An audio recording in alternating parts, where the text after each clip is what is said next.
What is up, guys, and welcome back to a brand new episode of Career Mode. We're here for the Spanish Grand Prix, round number 5. Still, no points against our name. It is proving to be a very difficult start to the season, and I knew exactly what I was getting myself into when I signed with this team. You can see some major upgrades for not only Red Bull, but especially Williams as well. Massive bumps in performance, and so too honourable mentions to Renault, who also go from our nearest competitor to well established inside the midfield now. So we have our work cut out for us in order to mix it with the big guns in this championship. We made some upgrades ourselves, that being a drag reduction upgrade and also a rear downforce upgrade for the Spanish Grand Prix, the European leg of the season. The other teams have just done a bit of a better job, so we need to endeavour to do better in this season. I'm enjoying the challenge. I talk about this all the time. I always wish that the F1 games were harder and they were more challenging, and we're certainly getting that challenge at the moment. Check out the previous episode if you haven't already. Baku, literally everything that went wrong in a Grand Prix did. But with all that said, I'm having a lot of fun. Let's roll on qualifying for Spain. Qualifying's about to kick off any moment here at the circuit Barcelona, Catalunya. No doubt that today will be full of action on the track. It certainly will be, Crofty, and the performance index is going to be a big liar to you this weekend. I feel like we're going to be, I don't know, a bit more in contention this race weekend. Spain is a very high downforce circuit, and you know the strengths of our car really suit a circuit like this. We've got a pretty handy engine, and the aero is actually one of the better areas of performance for our car. So in theory, we should be a lot better than what the performance index suggests. However, we will be a little bit slow in the third sector. That's where a good chassis comes handy. But first lap is done. We're in P16. We're 2.2 seconds off the pace, but crucially, we're very, very close to those teams around us, and actually ahead of the likes of Mercedes, who maybe don't have the luxury of good aero development this season. I'm not too sure, but we move out for the end of qualifying. I'm actually trying to save a set of soft compound tyres because I think we can actually make it into Q2 legitimately this weekend and not have to hope for a 5-car pile-up at the castle section in order to do it.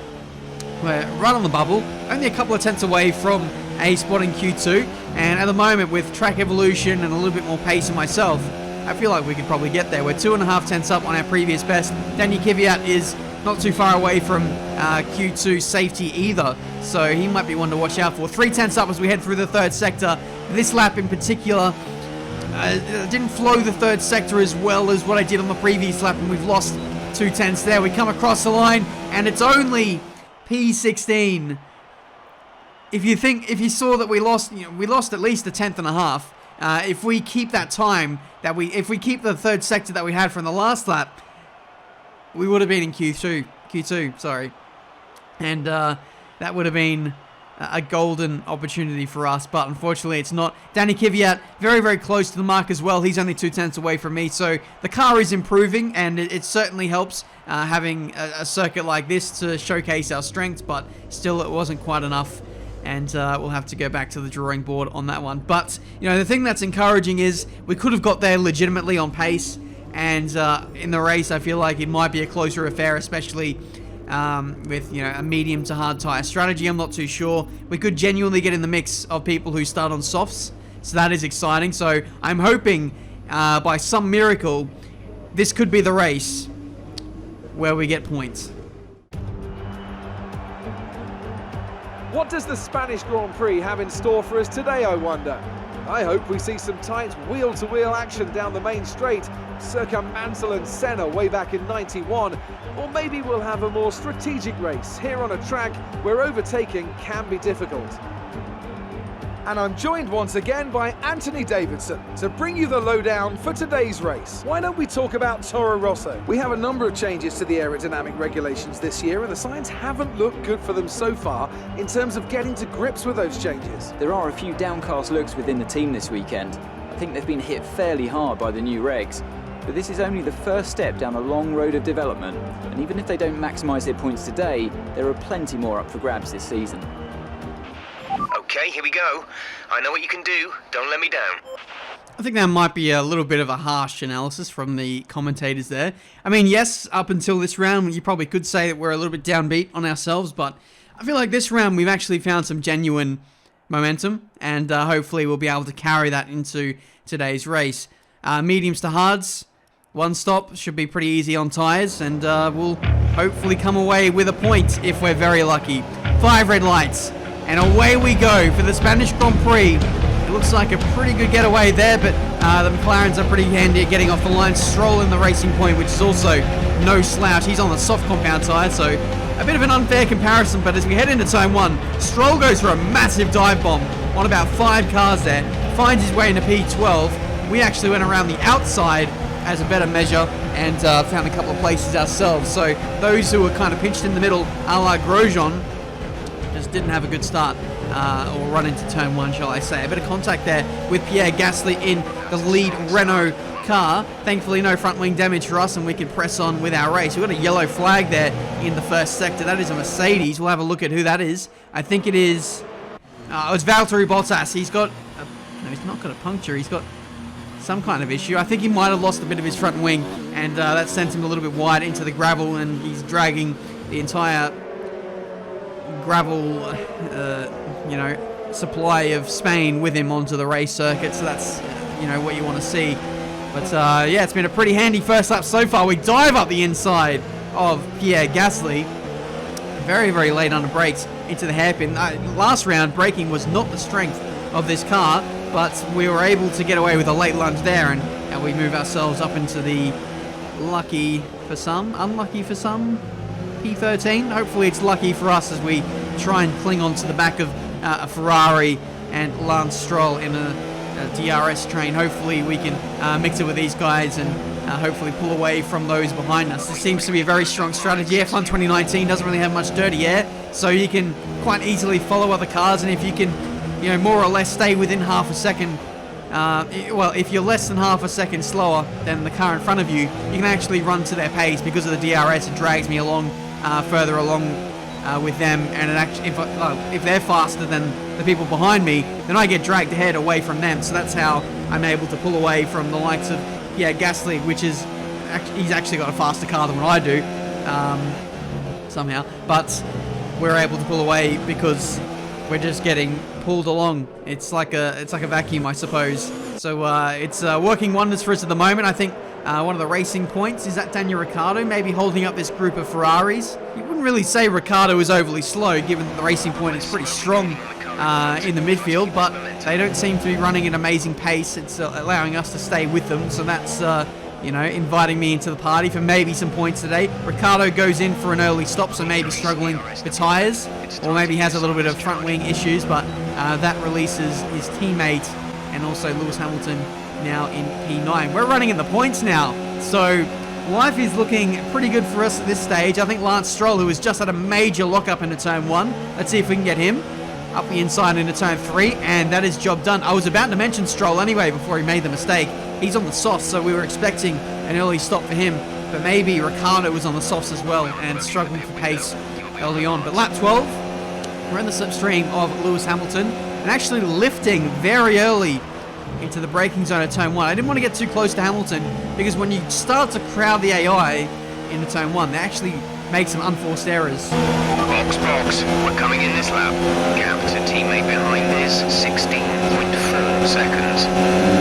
Wow, 16 seconds to my teammate behind. That is how much we're getting pulled along by faster cars. It's actually quite insane. But yeah, I don't want to get too close to Hamilton, at least not on those couple of occasions. I know that if I actually overtake him, I'm just going to hold him up, so there's no point doing that. We're going to come in now for our stop. This is our pit window, and there's actually supposed to be some rain heading our way in about 5-10 minutes time. So we're actually going to go quite aggressive on the strategy here, and we're going to go to soft compound tyres because the softs should easily take us until this rain period, which is only 10 minutes away. We can probably be on these tyres for the best part of, I don't know, maybe 20 minutes or so, and then we'll go from there for the rest of this race. Rain is forecast in just over 10 minutes time. Rain in 10 minutes. Dries seem like the best tyre for now. So there you go, 10 minutes until the rain. We have done somewhat of an undercut on Lewis Hamilton. He'll be coming in on the next lap, I believe, but this is the point of the race where we're going to be quite strong, I would say, and hopefully we can make some inroads to Devon Butler and really establish ourselves within the points with this aggressive tyre strategy. If it doesn't end up raining, then it's going to blow up in our face, and we will have to make another stop for another set of softs, or we could go hard to the end. But I think if we stop again and it's not for inters, it has to be for softs. But anyway, hopefully that doesn't come down to that, and the rain will come fairly shortly. We're putting pressure on now Devon Butler, who is on the hard compound tyre. Literally everyone else around us in this race are on hards. We're on softs, so inevitably we're going to be massively faster than everyone else around us, and we're seeing if we can clear Devon Butler here. He's got a lot of straight line speed, so maybe he's running with less aero than what Lewis is, because I just can't seem to make any inroads on the straights. It's actually quite frustrating, and every lap that passes by I start to lose that advantage of having the softer compounder tyre. These tyres do really go off quite quickly around here in Spain. Quite a high tyre deck circuit, so I'm hoping I can get this move done quickly so I can then make more inroads on the next group of cars, which is a Williams and also I think a Haas. So really getting into the higher echelon of performance of cars, but Devon Butler is proving to be quite the roadblock at this stage. I just can't get past this guy. There's a little bit of dirty air, nothing major through the middle sector, but we're not exactly fast there. Our fast sector is Sector 1, and with the help of DRS, that is our only chance of overtaking in this Spanish Grand Prix. We still can't get the move done. We don't think it's going to stay dry for much longer. The rain could come at any moment. Watch out, dries seem like the fastest tyre at the moment. Well, I better bloody hope it's coming soon, because my tyres are starting to wear out quite considerably now. I think they're 40%, yeah, 43%, as you can see, right on cue. 11 laps left to go in this race, and the rain looks like it's finally arriving as we see just 1 or 2 drops on the screen now. Please, can we get past Devon Butler? I want to get away from this guy and make sure that we can emerge in front of him when we switch to intermediate tyres. It looks like he's turned the engine down somewhat as we now go around the outside into turn 1. This is a move for P9, and we squeeze him probably that little bit too much, but I think we sent a pretty clear message after the treatment we received in Baku. Yes, I know it was a mistake from Devon, but you can't go smashing into your rivals here, there, and everywhere. And, you know, me and Devon have our history, but, yeah, we're just showing him that we're still here, we still exist, and you know, I'll be coming for you in the coming races. I'm already coming for you now in a very inferior car. Okay, be careful on those slicks. These conditions are making the line a bit greasy, but we're still nowhere near the changeover point. But yeah, rivalries aside, we need to do our best to finish in this race. We can see Devon is actually coming back at us here on the run into turn 1. This time, you know, I've sent my message to him, and I'm going to play a little bit more cooperatively, because, you know, we can't go tangling every single lap. That'll invite Lewis Hamilton into the fray. So let's, you know, hopefully get our heads down and hopefully just preserve these tyres to the point where we can get to the intermediate tyres. But it just seems to be taking an absolute age for the weather to have any impact on this Grand Prix. It's starting to get to the point where I'm questioning whether it's going to be wet enough to even switch to intermediate tyres. I feel like it's not going to happen. Like, it's only going to be light spits. I'm starting to lose all hope a little bit. We're now in P10. Hamilton is now on the charge, and he's going to put us out of our misery here, out of the points, if he can get this move done. Here he goes, DRS slipstream around the outside. It's not even a fair competition there. Flies past, and we are now out. Whoa, okay, we're back in the points because Hamilton has made a major mistake into turn 1. Pushed the tyres a little bit too hard. Maybe got on the greasy stuff, or the just, I don't know, got offline, and obviously less grip there. And in these conditions, it's very easy to overstep the mark, and we are invited back into the point with 5 laps left to go in this race. Could these tyres make it to the end? Maybe I should have just stretched out the mediums that little bit longer, and I wouldn't have had to have worried about it. But we're getting dangerously close to puncture territory, especially when we clatter into the side of Lewis Hamilton like that at 300 kilometers an hour. But never mind that. We're doing everything we can to hold on to this position. This is points or bust at this point. You can see just, oh, that's That's very dodgy, but you know, I was squeezing him. I was trying to make sure he would back out of it, but yeah, like literally everything is on the line at this point. And it's now bust. I said points or bust, and it is now bust for us in this Spanish Grand Prix. The tyres have let go. And with that, our points charge is now over. I can't believe it. The game, well, I want to blame the game, but I also shouldn't blame the game at this point. The game lied to me. It said rain in 10 minutes time. Yes, it has rained, but that's very clickbaity. It is not rain to the point where we required intermediate tires. That is such a disappointment. But yeah, another race, another puncture, another aggressive strategy. You know, to be honest, I've got to go aggressive in order to get points with the package that we have at the moment. To be honest, if I would have gone onto hard compound tires, yes, I would have undercut Hamilton, but I don't think we would have legitimately had the pace to hold on for the rest of the race to get P10. So my thinking was I was going to go to softs and really force the issue in order to get a points finish. But again, it looks like it hasn't worked out for us. We're now, well, we were lapped, but we unlapped ourselves from Raikkonen because he was going so slow on his old hard compound tires. We've caught up to our teammate once again. Such has been the consistently high pace that we've been running this Grand Prix. We've built a pit stops lead over our teammate, and now we're overtaking him for P19. Bottas is up next in a Mercedes. So despite the horrendous race that we've had so far today, we are still going to beat our teammate, and we could even beat a Mercedes as well. You know, Bottas hasn't had a great day either, so we'll hopefully capitalize on that. Max Verstappen wins the Spanish Grand Prix. Unfortunately, because of the blue flag rule, I had to let Raikkonen go, otherwise I would have got a penalty and I would have finished last. But Raikkonen's just not going fast enough for me to catch up to Bottas, and so it's going to be P19, the exact same finish we had last time out in Baku. Not good enough. Not good enough at all. Let's push harder next time, okay? The drivers are en route to the podium as we speak. What a fantastic win for the Red Bull team. They performed exceptionally today, keeping us firmly on the edge of our seats throughout the entirety of the race. Congratulations to everyone at the team. Max is on a bit of a charge now, isn't he? That's 2 wins on the bounce now for him. But for us, it was another Hail Mary, all or nothing kind of strategy. And unfortunately, we came up with nothing there in the end. To be honest, guys, if we're going to play it safe, I think we more than likely would have been aiming for P11. And realistically, P11 is just about as good as a P19. At this point, I'm willing to risk it for the chocolate biscuit. And hopefully you guys appreciate the attitude that I'm having towards my racing at this point in the season. We have to go for it to just get that, you know, burst the bubble in a way, get some momentum, get some points when we really don't deserve to. That's how we get that road to glory ball rolling that little bit faster.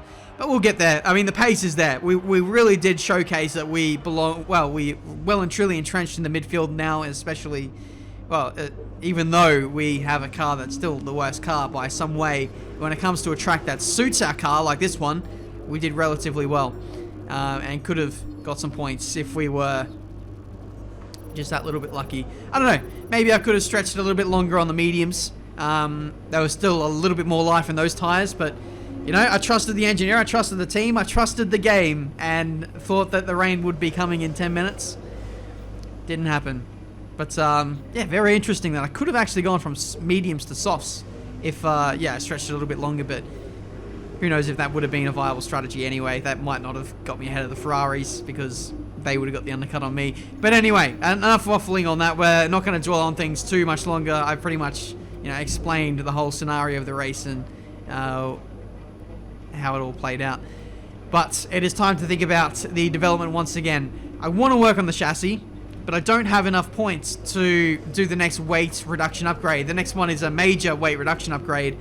Unfortunately, we just don't have the points for that. I can't do a department efficiency upgrade either. So we're going to move over to the aero department where we actually have quite a few discounts applied, so we can actually go for major upgrades on this side of things. So we're going to go for a major drag reduction upgrade. I could actually go for rear downforce, but the rear downforce upgrade goes on in time for Canada, and putting on extra downforce at Canada, it doesn't make that much sense. So we're going to go for an upgrade that, you know, has more of a meaningful benefit at that circuit, and so we'll go for drag reduction. And going forward, next race in Monaco, we'll hopefully have enough resource points to go for either a discount upgrade or we'll go for the major weight reduction upgrade. Either of those are highly essential at this point now, because the other teams are getting away from us in the chassis side of things. So next race, we're off to Monaco. That'll be interesting. It's I don't need to explain how good I am or how good I think I am at Monaco. The car realistically shouldn't suit that circuit, but we'll see if we can drag a miracle result out of that circuit if we can. And then, yeah, we'll tackle the rest of the season head on from there. It's quite scary how much the other teams are developing. The likes of Williams, Red Bull, I think Haas made some good upgrades too. Renault shot from second worst to well inside the midfield. So we need to get that kind of momentum going. And yes, it doesn't help when I have results like this, but we'll get there sooner or later. Thank you so much for watching. Leave a like if you enjoyed. Subscribe to the channel if you're new to see plenty more racing game content. I'm absolutely loving career mode at the moment and how difficult it is to just try and get in the points. It means that when we actually do get there, it's going to mean so much. But anyway, until then, thank you so much for watching. Until the next video, I'll see you next time.